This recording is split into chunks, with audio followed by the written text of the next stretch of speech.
පඩිය හම්බ වෙලා දවස් කීපයයි. සල්ලි වලට මොකද වුනේ කියලා හිතා ගන්නවත් බෑ කියන එක අද ඕනම කෙනෙක්ගෙන් ඇහෙන පොදු කතාවක්. පඩිය ලක්ෂය වුණත් ලක්ෂ 5 වුණත් මාසේ අන්තිමට බැලුවාම හැමෝම ඉන්නේ එකම තැන. ඇයි මෙහෙම වෙන්නේ? රටේ ආර්ථිකය අවුල් වෙන්න පුළුවන්. හැබැයි ප්‍රශ්නේ තියෙන්නේ අපේ අතේ තියෙන සල්ලි අපි පාවිච්චි කරන විදිහේ. ධනවත් වෙනවා කියන්නේ වාසනාවකට වෙන දෙයක් නෙමෙයි. ඒක ප්ලෑන් එකකට කරන්න ඕන වැඩක්. ගොඩක් අය හිතනවා ලංකාවේ ඉඳලා නම් ගොඩ යන්න වෙන්නේ නැහැ කියලා. ඒත් ඇත්තටම ගත්තොත් ලංකාවේ නෙමෙයි මොන රටට ගියත් අද අපි කතා කරන්න යන මේ දේවල් ගැන අවබෝධයක් නැත්නම් මුදල් ප්‍රශ්න වලින් ගොඩ යන්න නම් වෙන්නේ නැහැ. අද අපි කතා කරන්නේ ඕනම වයසක කෙනෙක්ට තමන්ගේ මුදල් ප්‍රශ්න ඉවර කරලා මූල්‍ය නිදහස හදාගන්න උදව් වෙන කාරණා 10ක් ගැන. මේවා පොතපතට සීමා වුණ දේවල් නෙවෙයි. ප්‍රායෝගිකව කරන්න පුළුවන් දේවල්. පළවෙනිම දේ අපි වැඩිපුරම වරද්දගන්න තැන. වත්කමක්. එහෙමත් නැත්නම් ඇසෙට් එකක් සහ වගකීමක්. එහෙමත් නැත්නම් ලයබිලිටි එකක් කියන්නේ මොකක්ද කියලා දැනගන්න එක. සරලවම කිව්වොත් ඇසෙට් එකක් කියන්නේ ඔයාගේ සාක්කුවට සල්ලි දාන දෙයක්. ලයබිලිටි එකක් කියන්නේ සාක්කුවෙන් සල්ලි එළියට ගන්න දෙයක්. අපි කරන්නේ මොකක්ද? අමාරුවෙන් සල්ලි ටිකක් එකතු කරලා ලොකු ලීසින් එකක් දාලා වාහනයක් ගන්නවා. ඒක ඇසෙට් එකක් කියලා තමයි හිතන්නේ. හැබැයි ඒ වාහනේ නඩත්තු කරන්න, තෙල් ගහන්න, ඉන්ෂුරන්ස් කරන්න ඔයාගේ සාක්කුවෙන් හැමදාම සල්ලි යනවා නම් ඒක ඇත්තටම ලයබිලිටි එකක්. හැබැයි ඒ සල්ලි වලින්ම ඔයා යම්කිසි ආදායමක් ලැබෙන පොඩි කඩයක් වගේ දෙයක් හැදුවා නම් අන්න ඒක ඇසෙට් එකක්. ධනවත් වෙන්න නම් ඉස්සෙල්ලම ඔයාට මුදල් උපයලා දෙන වත්කම් හදාගන්න ඕනේ.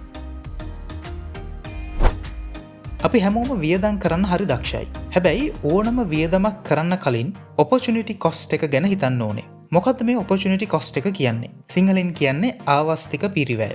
උසස් පෙළට කොමර්ස් කරපු අය නම් මේ ගැන දන්නවා. මේකේ අදහස මෙන්න මේ වගේ දෙයක්. හිතන්න ඔයා අද රුපියල් 5000ක් වියදම් කරලා එළියෙන් කෑමක් කනවා නම් ඔයා වියදම් කරන්නේ ඒ 5000 විතරක් නෙමෙයි. ඔයා ඒ 5000 අද ඉන්වෙස්ට් කරා නම් තව අවුරුදු කීපයකින් ඒක 10000ක් වෙන්න තිබුණා. එහෙනම් ඒ කෑම වේල වෙනුවෙන් ඔයා අනාගතයේ ලැබෙන්න තිබුණු රුපියල් 10000ක අවස්ථාව එහෙමත් නැත්නම් opportunity එක තමයි ඒ නැති කරගන්නේ. හැම වියදමකටම මේ වගේ සැඟවුණු පිරිවැයක් තියෙනවා. ඒක ගැන හිතනවා නම් අනවශ්‍ය වියදම් ගොඩක් ඉබේම නැති වෙනවා. අපිට හෙට දවසේ වියදම් සම්බන්ධයෙන් මොනව වෙයිද කියලා කියන්න බෑ. තෙල් මිල වැඩි වෙයි, කරන්ට් බිල වැඩි වෙයි, රැකියාව නැති වෙයි, නැත්නම් හදිසි අසනීපයක් වෙයි. මෙන්න මේ වගේ හදිසි තත්ත්වවලදී කාටවත් අත නොපා ජීවත් වෙන්න නම් ලික්විඩිටි බෆර් එකක් එහෙමත් නැත්නම් හදිසි අරමුදලක් තියෙන්න ඕනේ. සාමාන්‍යයෙන් ඔයාගේ මාසික වියදම වගේ අඩුම තරමේ මාස 6ක සල්ලි ටිකක් ඕනම වෙලාවක ගන්න පුළුවන් විදිහට වෙනම තියාගන්න. මේක ඉතුරු කිරීමකට වඩා මේක ඔයාගේ මූල්‍යමය ආරක්ෂාව වෙනුවෙන් කරන දෙයක් විදිහට හිතන්න. ඒ නිසා මෙහෙම ඉතුරු කරන මුදල් අවශ්‍ය මොහොතක ඉක්මනින් ගන්න පුළුවන් විදිහකට තියාගෙන ඉන්න එක වැදගත්. ඒ කියන්නේ මේ සල්ලි වලින් ඉඩමක් ගන්න වගේ ඉක්මනින් මුදල් කරන්න බැරි ආයෝජන කරන්න යන්න එපා. බැංකුවක ෆික්ස් ඩිපොසිට් එකක් වගේ දාලා තියෙන එක තමයි හොඳම දේ. මොකද මේ මුදල් ඔයාට අවශ්‍ය වෙලාවට ඉක්මනින් ගන්න පුළුවන්කම තියෙන්න ඕනේ.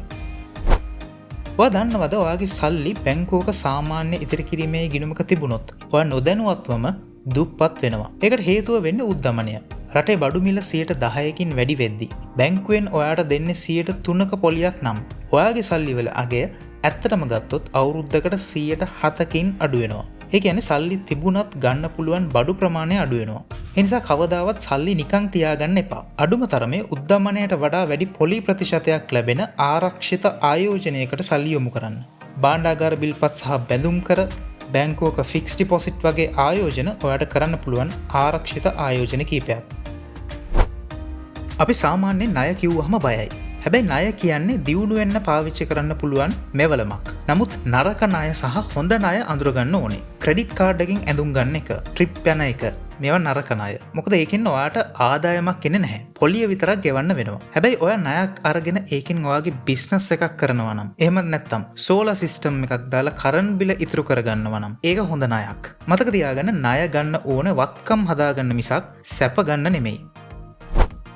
කොහෙද සල්ලි දාන්න හොඳ කියලා හැමෝම අහනවා. හැබැයි ලංකාව වගේ එච්චර ස්ථාවර නොවන රටක කරන්න පුළුවන් හොඳම ඉන්වෙස්ට්මන්ට් එක තමයි තමන්ගේ දැනුම සහ හැකියාව වැඩි කරගන්න එක. බැංකුවේ ලක්ෂ 5ක් දාලා ලැබෙන පොලියට වඩා ඒ ලක්ෂ 5 වියදම් කරලා ඔයා අලුත් ස්කිල් එකක්, භාෂාවක්, එහෙමත් නැත්නම් ඩිග්‍රී එකක් කරගත්තොත් ඒ හරහා ඔයාගේ මාසික ආදායම කීප ගුණයකින් වැඩි කරගන්න පුළුවන්. රටේ ආර්ථිකය මොනවා වුණත් ඔයා දන්න දේ කාටවත් හොරකම් කරන්න බෑ. ඒ නිසා ඔයාගේ ඉපැයුම් හැකියාව වැඩි කරගන්න මහන්සි වෙන්න.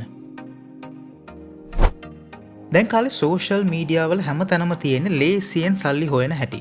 මුදල් සම්බන්ධ නීතියක් තියෙනවා වැඩි ලාභයක් තියෙන්නේ වැඩි අවදානමක් තියෙන තැනක විතරයි කියලා. high risk high return. බැංකුවල පොලිය අවුරුද්දකට 10% වෙන වෙලාවක කවුරු හරි මාසෙකට 20% දෙනවා කියලා කියනවා නම් ඒක අනිවාර්යෙන්ම වංචාවක්. ලංකාවේ මේ වගේ දේවල් වලට අහු වෙලා ජීවිතේම විනාශ කරගත්ත අය ඕන තරම්. කිසිම වෙලාවක මහන්සියෙන් හම්බ කරගත්ත සල්ලි මේ වගේ විශ්වාස කරන්න බැරි ලාභ පස්සේ දුවලා නැති කරගන්න යන්න එපා. ලංකාවේ ඉන්ෂුරන්ස් කිව්වහම අපේ අය හිතන්නේ අවුරුදු 10කින් 20කින් සල්ලි ටිකක් ගන්න පුළුවන් ආයෝජනයක් වගේ ක්‍රමයක් කියලා. ඒක වැරදි. ඉන්ෂුරන්ස් එකක් කියන්නේ ආයෝජනයක් නෙමෙයි. ඒක ආරක්ෂාවක්. විශේෂයෙන්ම පුද්ගලික රෝහල් වල බිල්පත් දරා ගන්න බැරි තරම් ඉහළ යන මේ කාලේ හොඳ මෙඩිකල් කවර් එකක් තියෙන එක අත්‍යවශ්‍යයි. හැබැයි ඒකෙන් ආයෝජන ලාභයක් බලාපොරොත්තු වෙන්න යන්න එපා. ලොකු කරදරයකදී ඔයාගේ මුළු සල්ලි ටිකම හොස්පිටල් වලට පූජා කරන්න නොවෙන්න තියෙන ආරක්ෂාවක් විදිහට විතරක් රක්ෂණය පාවිච්චි කරන්න. ඉන්ෂුරන්ස් සහ ඉන්වෙස්ට්මන්ට් පටල ගන්න යන්න එපා. ලංකාවේ ඕන තරම් රක්ෂණ සමාගම් මේ විදිහට ඉන්ෂුරන්ස් එකක් සහ ඉන්වෙස්ට්මන්ට් ප්ලෑන් එකක් කියන දෙකම එකට තියෙන ක්‍රම ගැන ඔයාට පැහැදිලි කරන්න ඔයාගේ පස්සෙන් එයි. ඔය දෙකම එකට කරන්න ගියාම දෙකෙන් එකක්වත් හරියට වෙන්නේ නැහැ. ඒ නිසා ඉන්ෂුරන්ස් එකක් අවශ්‍ය නම් හොඳ ලයිෆ් ඉන්ෂුරන්ස් එකක් දාගෙන ඉන්වෙස්ට්මන්ට්ස් වලට වෙනම ක්‍රම හොයාගන්න. ඔයාගේ පඩිය රුපියල් 20000කින් වැඩි වුණාම ඔයා කරන්නේ මොකද්ද? අලුත් ෆෝන් එකක් ගන්නවද? එලියෙන් කන එක වැඩි කරනවද? මේකට තමයි ලයිෆ් ස්ටයිල් ක්‍රීප් කියලා කියන්නේ. පඩිය වැඩි වෙන වේගයටම ඔයාගේ වියදම් වැඩි කරගත්තොත් ඔයා කවදාවත් මුදල් ප්‍රශ්න වලින් ගොඩ එන්නේ නැහැ. දක්ෂ මනුස්සයා කරන්නේ ආදායම වැඩි වුණත් තමන්ගේ වියදම් පරණ මට්ටමේම තියාගෙන ඉතිරි වෙන අමතර මුදල සම්පූර්ණයෙන්ම ආයෝජනයකට යොමු කරන එක. ඒ කියන්නේ ඉන්කම් එක වැඩි වුණාට ලයිෆ් ස්ටයිල් එක වෙනස් කරන්න යන්න එපා. මේක තමයි අමාරුම දේ. අනුන්ට පේන්න ජීවත් වෙන්න යන්න එපා. නෑදෑයෝ මොනවා හිතයිද, යාළුවෝ මොනවා හිතයිද කියලා හිතලා ලොකු වෙඩින් ගන්න, මිල අධික වාහන ලීසින් කරලා ගන්න වගේ දේවල් කරන්න ගියොත් ඔයා ජීවිත කාලෙම නායකාරයෙක් වෙනවා. මතක තියාගන්න සැබෑ ධනය තියෙන්නේ ඔයාගේ බැංකුවේ සහ ආයෝජනවල මිසක් පාර යන කාර් එකේ නෙමෙයි. සල්ලි තියනවා වගේ පේන්න උත්සාහ කරන්නේ නැතුව ඇත්තටම සල්ලි තියෙන කෙනෙක් වෙන්න වැඩ කරන්න.